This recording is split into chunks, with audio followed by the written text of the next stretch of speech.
अस्सलाम वालेकुम, आप देख रहे हैं कोनैन्स किचन। कोनैन्स किचन में आज हम बनाने लेके हैं लबनानी घिया। ये इस तरह का होता है। एक पैन ले लेंगे, उसमें 2 मीडियम साइज की प्याज डाल देंगे और उनको ब्राउन कर लेंगे। लबनानी घिया को हम छील के कट कर लेंगे। लबनानी घिया को काट के वॉश कर लेंगे। इसके साथ ही इसमें चिकन डाल देंगे।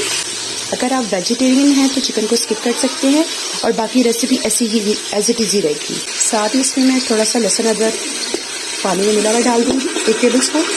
इसके साथ ही 2 मीडियम साइज के टमाटर, 1 चाय का चम्मच नमक, 1 चाय का चम्मच लाल मिर्च और 1 चाय का चम्मच हल्दी पाउडर भी डाल के मिक्स कर लेंगे और इस सबको अच्छे से भून लेंगे। सालन अपना घी छोड़ दे तो इसमें हम लबनानी घिया डाल दें।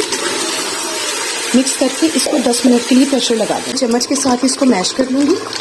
जब सालन इस तरह अपना घी छोड़ दे तो इस पर थोड़ा सा हरा धनिया डाल दें और थोड़ा सा 1 चाय का चम्मच गरम मसाला डाल दें। आपको मेरी रेसिपी अच्छी लगी है तो मेरी वीडियो को लाइक कीजिएगा और मेरे चैनल को सब्सक्राइब कीजिएगा।